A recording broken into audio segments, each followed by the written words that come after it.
Questão 5. 2015. Vambora.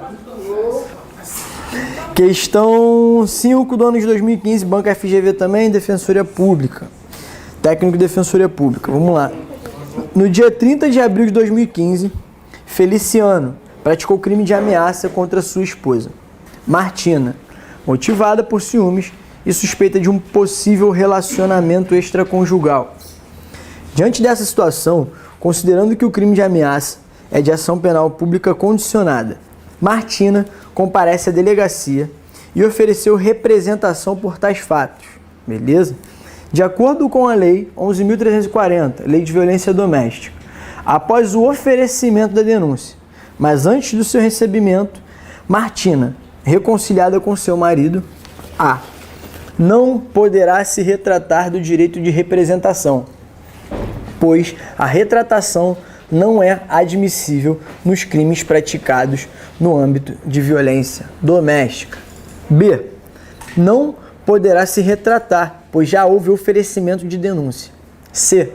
Poderá se retratar, desde que seja designada audiência especial para este fim, na presença do magistrado e ouvido o Ministério Público.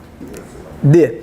Não poderá se retratar, pois todos os crimes praticados no âmbito de violência doméstica têm a natureza de ação penal pública incondicionada, que é poderá se retratar, ou ao comparecer na mesma delegacia em que ofertou a representação e manifestar este interesse. Qual é o gabarito dessa? C. Boa! Charlie, essa mesmo.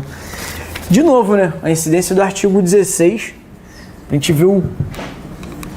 gente ver o quanto isso daqui é cobrado em prova. Cobram muito, de verdade, esse artigo aqui, porque eles brincam, né, com essa questão da palavra. Aí brincam dizendo que não cabe no crime de ameaça. Depois dizem que se couber antes do oferecimento da denúncia. Então eles fazem muito isso. Então por isso que a gente está batendo tanto nessa tecla aqui, que a representação da vítima cabe na lei de violência doméstica. A gente já sabe que cabe. Qual crime? Qual crime que cabe a representação? No crime de ameaça. Quando? No crime de ameaça e quando? Antes do recebimento. E aonde? Antes do recebimento, em audiência especial. E quem deve estar nessa audiência? Juiz e o Ministério Público. Pai, mãe, tio. Aí que não vai ter renúncia de representação. Pai, mãe, tio, todo mundo. Vai gerar audiência de família, né? É importante ressaltar que o artigo 16 da lei dispõe que a renúncia, lê-se retratação ou representação, ela somente pode ocorrer perante o juiz em audiência designada para tal finalidade e antes do recebimento da denúncia, ao passo que nos demais crimes que não houve violência doméstica, se aplica a regra do 25 do CPP. 25 do CPP. Do CPP, que prescreve que a representação será irretratável depois de oferecida a denúncia. Então, aqui, de acordo com o 25 do CPP, é irretratável.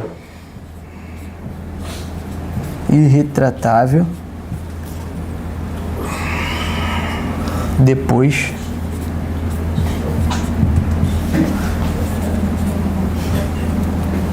de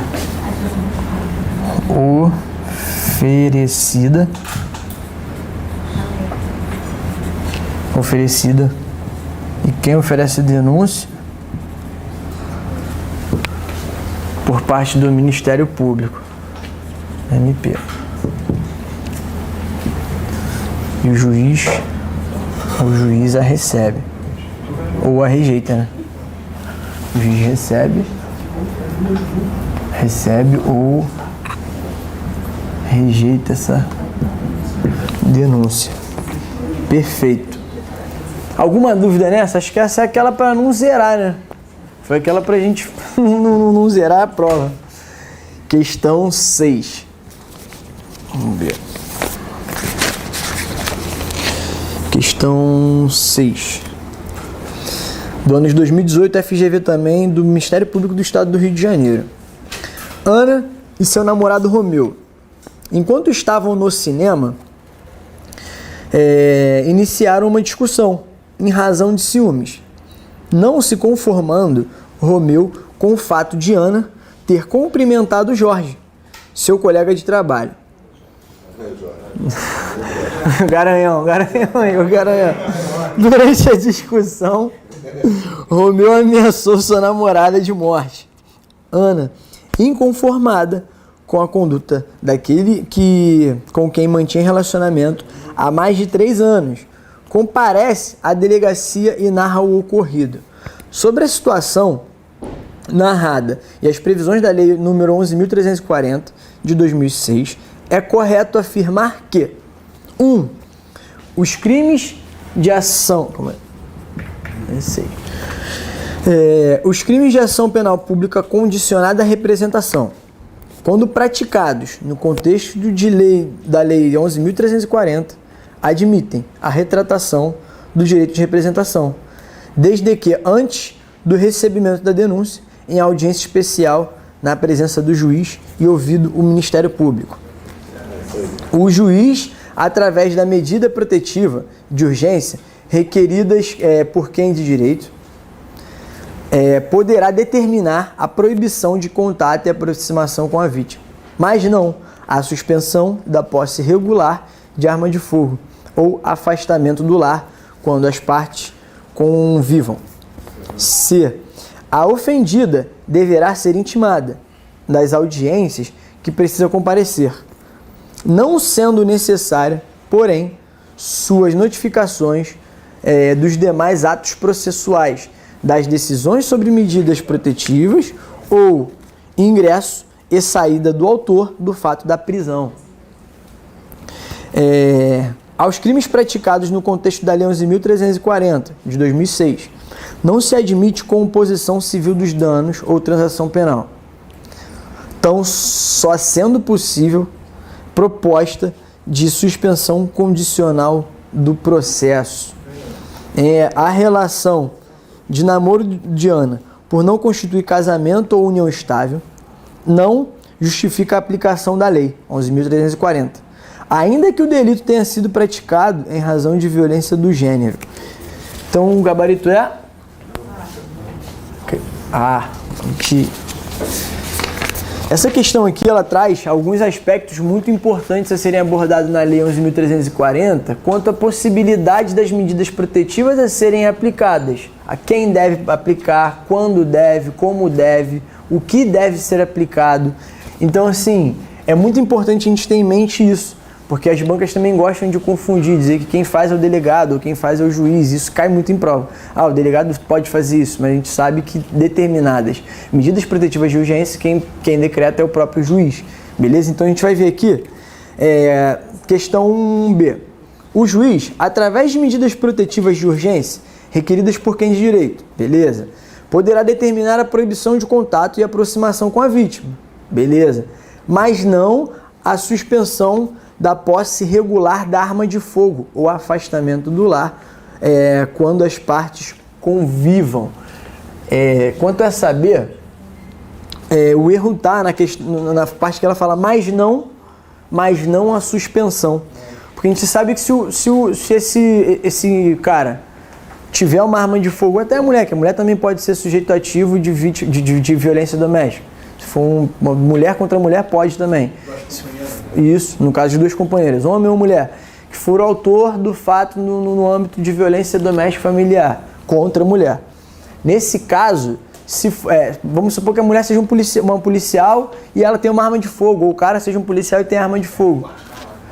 Eles suspendem, na verdade, nessa questão aqui, artigo 22. Tem alguém com a lei aberta aí que pode ler, por gentileza? Artigo 22. Da Lei 11.340, nessa questão da perda do porte, tem umas peculiaridades, tá? Para perda do porte, na verdade eles acautelam. Para perder um porte é um pouco, não chega a perder o porte de imediato, mas é pelo menos... Tratada a prática de violência doméstica e familiar contra a mulher, nos termos desta lei, o juiz poderá aplicar de imediato ao agressor, em conjunto ou separadamente, as seguintes medidas protetivas: suspensão da posse ou restrição. Suspensão. Suspensão da posse. Suspensão da... Restrição do porte. Suspensão da posse ou restrição do porte. 2 é o quê?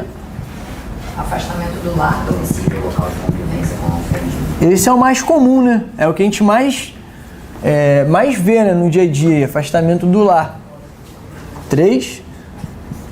Proibição de determinadas condutas, entre as quais a aproximação da ofendida de seus familiares e das testemunhas, fixando limite mínimo de distância entre estes e o agressor, contato com a ofendida, seus familiares e testemunhas por qualquer meio de comunicação, visitação de determinados lugares a fim de preservar a integridade física e psicológica da ofendida, restrição ou suspensão de visitas a dependentes menores, prestação de alimentos provisionais. Sim.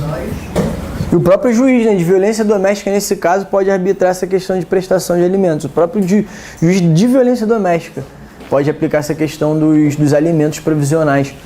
Alimentos... Mas qual, Camila? Tem... Comparecimento do agressor a programas de recuperação e acompanhamento psicossocial do agressor por meio de atendimento individual e campo de apoio. Perfeito. Perfeito. Obrigado, Camila. Recuperação. Então a gente vê que, eu numerei aqui, mas não é exatamente esses incisos, mas a gente vê que são várias medidas protetivas de urgência que o juiz pode estar arbitrando ali. Lembrando que é uma medida cautelar de urgência. E muitas pessoas tendem a achar que cabe contraditório para a defesa, que aí quer contestar, tem muito advogado que faz isso. Não, é uma medida cautelar de urgência. Então, assim, por isso que ela não é feita sob o crivo de contraditório e ampla defesa. Não tem isso. Não, o que a mulher está falando é o que é, então, assim, tanto que o nome é medida protetiva. Cabe. Tem aqui, nesse mesmo caso aqui, ele pode aplicar. Afastamento, acho que o próprio artigo fala, alternativa ou cumulativamente.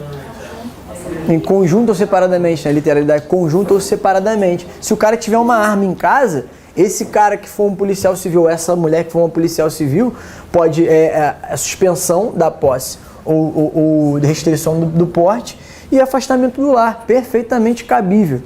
E sem prejuízo disso, ainda aplica frequentar lugares. Malham na mesma academia? Não, tu não vai mais malhar nessa academia não. Outra coisa, programa de recuperação para que ele possa se recuperar, e ainda aplica lá alimentos provisionais, que é o que acontece. Esse caso que eu passei aqui no começo da aula foi exatamente isso. Ele não tinha porte de arma, mas afastamento do lar botaram, proibição do lugar na própria academia, que eles malhavam no mesmo lugar, ainda botou alimento provisional, que ele continuasse bancando a casa. E o cara, irmão, o que eu vou fazer? Vou ter que bancar outra casa. Eu falei, irmão, o que você vai fazer? O que você fez, exatamente. Então, assim, cara, é bem complicado e é muito difícil. Não, pra gente, o advogado fica de mãos atadas. Tu não tem o que fazer. Não tem o que fazer. Fica assim, cara, não tem. A lei de violência doméstica é muito ruim de trabalhar, ainda mais, pior ainda para advogado. Porque o cara que foi o autor do fato, ele fica desesperado porque tá sem a casa. E aí, muitas das vezes, esse caso, aí a mulher já botou gente dentro da casa dele. E aí tem gente na minha... Tem gente, o que eu faço? Eu falei, irmão, tu quer ser preso? Vai lá na casa e tira o cara lá da tua casa, então. Tu vai lá. Então, assim, é muito complicado do ponto de vista até técnico pro próprio advogado mesmo. Tipo assim, então, assim, é muito difícil de trabalhar, porque a lei é muito amarrada. E se o juiz arbitrar cumulativamente alguns desses incisos, é ruim até para trabalhar. Então, assim, é importante que a gente tenha em mente quais são as medidas protetivas de urgências cabíveis, são arbitradas pelo juiz. E de acordo com essa questão, a questão 6 que a gente está, né?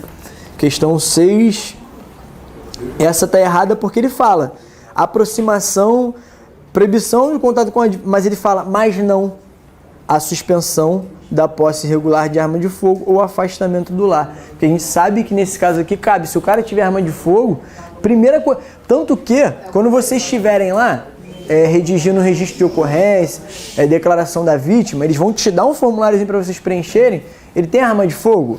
Já te amassou. É uma das primeiras coisas que eles perguntam, se tem arma de fogo.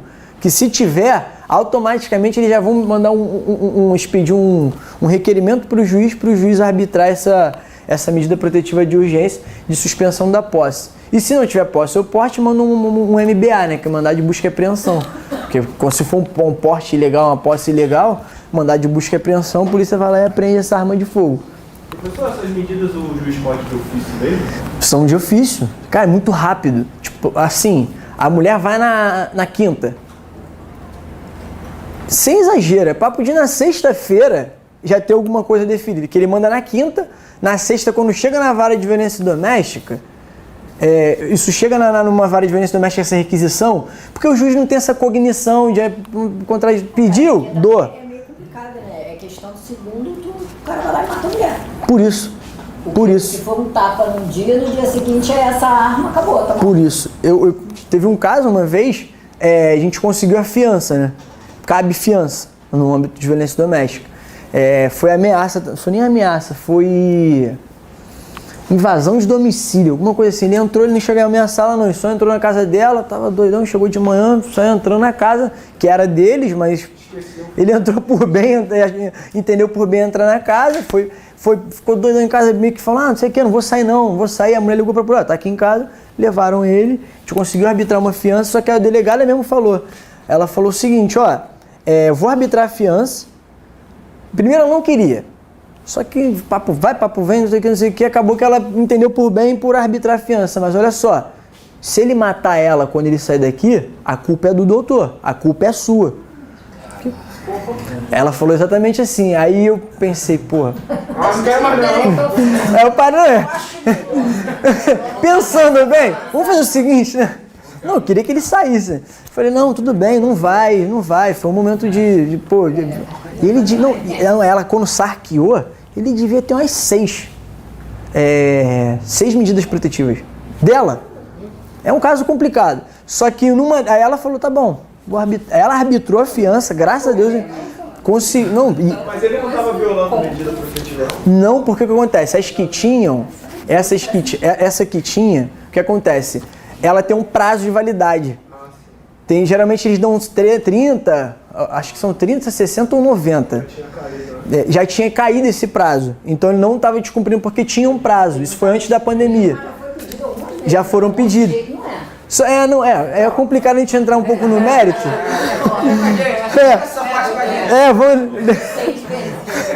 Não, eu tô chutando assim, eu devia ter um pouco menos. Lógico que eu... Mas assim, conseguimos arbitrar a fiança, e ela falou exatamente isso, porque é complicado. Falou, se ele matar ela quando ele sair daqui, a culpa vai ser sua. Falei, não, tudo. Aí eu, na hora, eu meio que titubeei e falei assim, culpa minha não vai ser, tecnicamente falando, não. Falei, tá bom, doutora, beleza, mas pode arbitrar? Ela, tá bom, arbitrou a fiança, ele conseguiu sair. Então, assim, em alguns casos, é bom vocês terem isso em mente também, que cabe fiança pelo delegado, naquela hipótese desde que não seja descumprimento, se for menor do que 4, for essa questão do invasão do domicílio lá, acho que é 150 do Código Penal, acho, alguma coisa assim. Mesmo ele sendo reincidente, crime doloso, o delegado pode? Cara, ele não tinha sentença penal transitada em julgado. Tinha as medidas protetivas. Só que a mulher também é complicada, era um casal muito complicado. Ela era um dos casos que ela utilizava das medidas protetivas para chantagem com ele também. Tinha essa questão. Não gosto de entrar muito no mérito, porque essa aula é complicada. Mas assim, não tinha isso, devia ter umas 3 ou 4 medidas protetivas e tinha expirado. Ele, na verdade, não fez nada com ela, né? Ele entrou dentro do carro. Isso. Violência ou grave ameaça? Aí, assim, essa cognição, tecnicamente falando de reincidência, reincidência específica, o delegado entende por não arbitrar fiança. Reincidências específicas.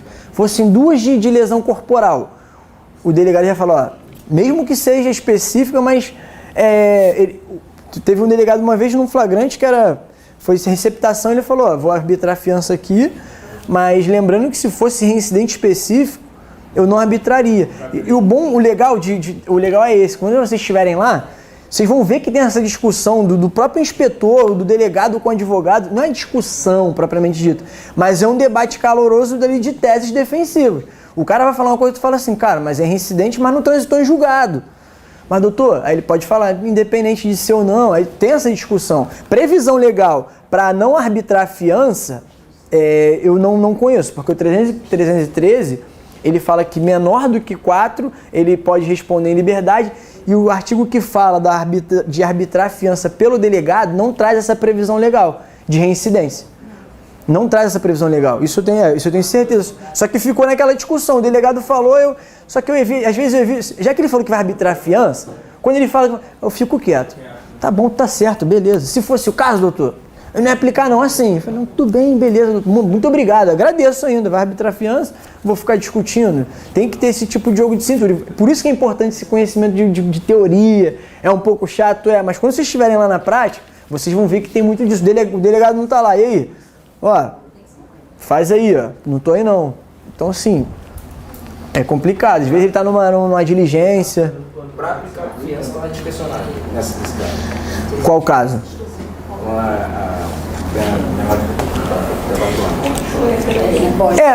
O delegado pode. É que agora não me faltou. Alguém sabe de cabeça qual é? Esse da fiança, eu confesso que. Não sei se é. Não, porque eu sei que são 4 anos, mas não lembro o artigo. É 200 e pouco. É 200 e alguma coisa. Pode.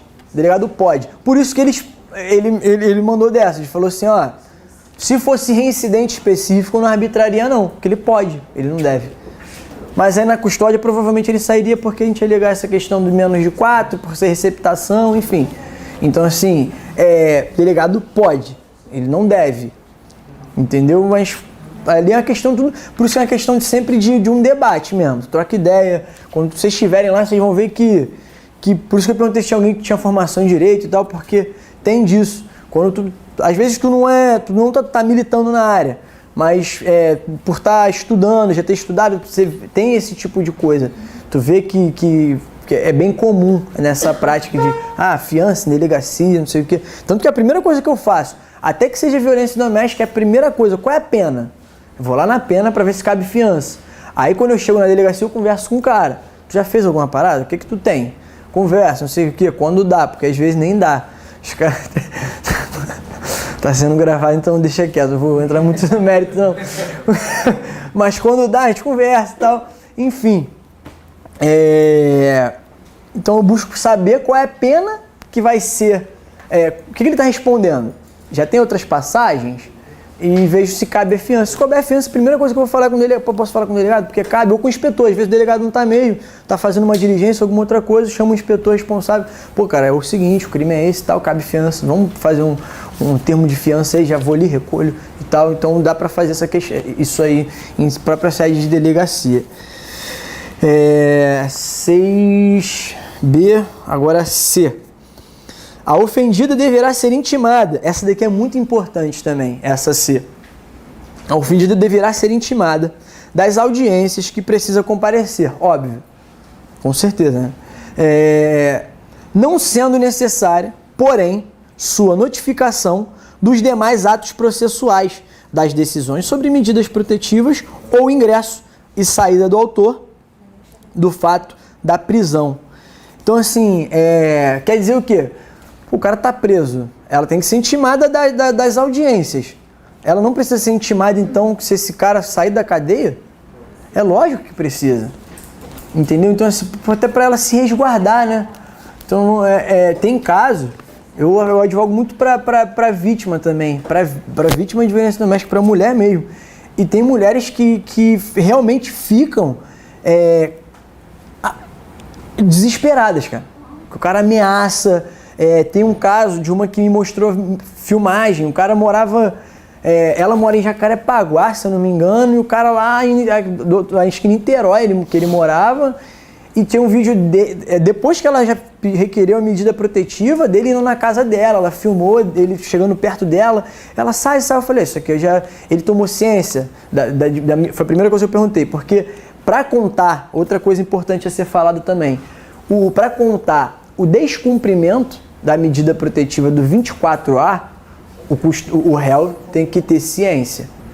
E não é uma ciência tácita, não, tem que ser uma ciência expressa. Tem que assinar, tem que dizer que recebeu. Não pode ser uma coisa, não, já está no processo, ele já tomou ciência. Não, já tem a decisão da medida protetiva de urgência, então já está valendo para o descumprimento. Também não é assim. Ele tem que tomar essa ciência expressa, ele sabe, estou ciente dessa medida protetiva de urgência e não vou descumprir. Para ele poder estar incidindo nesse crime de descumprimento. Agora a questão dessa intimação, da decisão, ela está no artigo 21. Pode ler, por favor, Camila.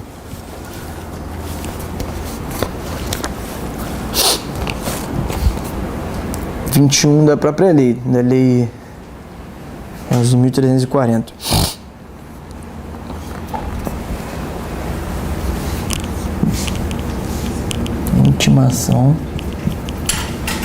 Intimações na lei. A medida deverá ser notificada dos atos processuais relativos ao agressor, especialmente dos pertinentes ao ingresso e à saída da prisão, sem prejuízo da intimação do advogado constituído ou do defensor público. Principalmente, da saída da prisão.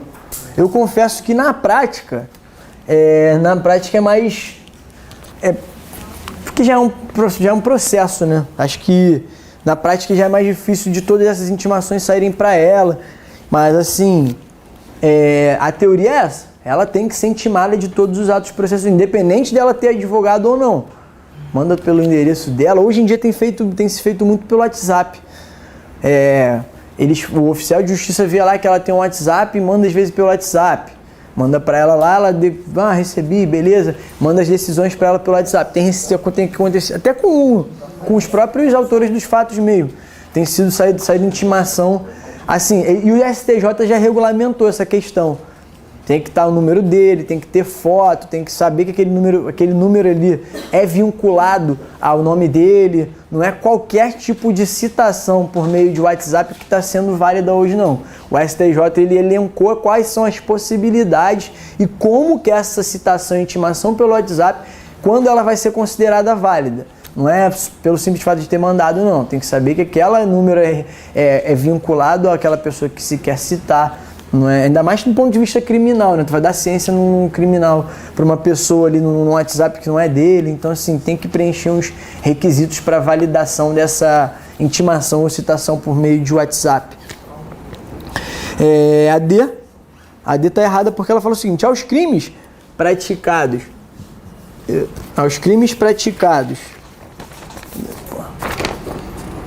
21 foi aos crimes praticados no contexto da Lei 11.340, não se admite composição civil dos danos. Beleza, até aí, né? Ou transação penal.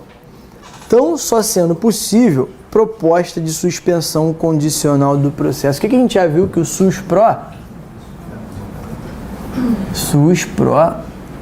não cabe, porque ele tem previsão legal na Lei 9.099.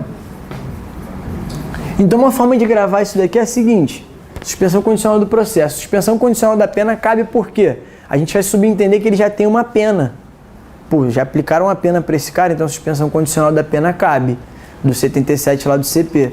Agora, a suspensão condicional do processo, ele ainda não tem uma sentença penal condenatória. Então é antes disso. Já que é antes disso, é o mais benéfico. É algo mais benéfico para ele. Então não cabe, porque está com previsão legal na 8.099. Então não cabe no âmbito de violência doméstica familiar contra a mulher. Só cabe a suspensão condicional da pena. Tem inclusive nesse ponto aqui uma súmula, acho que a gente já falou dela. Súmula 536 do STJ. A suspensão condicional do processo e a transação penal não se aplicam. Não se aplicam na lei M da Penha.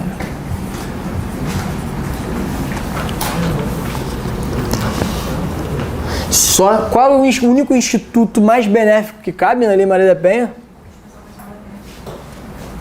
Suspensão condicional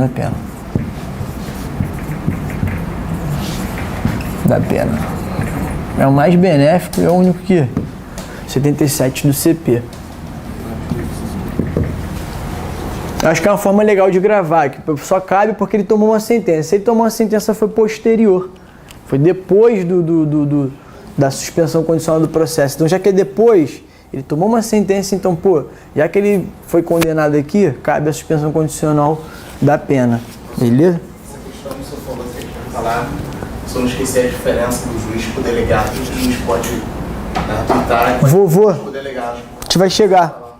Não, vou chegar aqui. O delegado, o que o delegado cabe, acho que é antes, no 19. Que eu não trouxe a lei aqui. Acho que o delegado cabe, pode fazer de ofício. Alguém tá com a lei aí? Não, né? Vê se não é o 19. Como você falou, Sim. falar a diferença de um por outro. Quando cabe o delegado... Vou te pegar aqui. As medidas de integrada de prevenção. 19 é: as medidas protetivas de urgência poderão ser concedidas pelo juiz a requerimento do MP ou a pedido da ofendida. É aqui, ó. É do artigo 10 em diante. Do que o delegado pode fazer, né? Do atendimento pela autoridade policial. É isso daqui cai na prova de vocês também pra caramba, é importante. É do 10 em diante. O que o delegado pode fazer, já tá no 10 em diante. Pela autoridade... Artigo 10 em diante. E seguinte. Delpol. O que ele pode fazer? Isso daqui pra vocês cabe também. E tem até uma atribuição aqui que cabe ao próprio inspetor. Vamos lá. Na hipótese da iminência da prática de violência doméstica familiar contra a mulher, a autoridade policial que tomar conhecimento da ocorrência adotará de imediato as providências legais cabíveis. Aplica-se o dispositivo no caput deste artigo o descumprimento de medida protetiva de urgência. Calma aí. Verificada a existência do risco atual iminente à vida e integridade física ou psicológica da mulher em situação de violência doméstica familiar ou de seus dependentes, o agressor será imediatamente afastado do lar. Perfeito, obrigado, hein? Afastado do lar, domicílio ou local de convivência. Então, 12 seguinte, em especial... Específico, caralho. Específico. Que aqui nesse caso...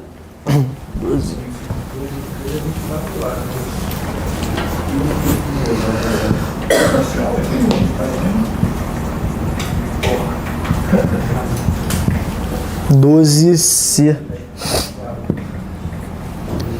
Que aí vem falando que a existência de risco atual, psicológico para uma mulher, situação de violência doméstica e familiar ou de seus dependentes, o agressor será imediatamente afastado do lar, domicílio local, pela autoridade policial, pelo delegado de polícia, quando o município não for sede, ou comarca, ou pelo policial, aqui até pelo próprio policial.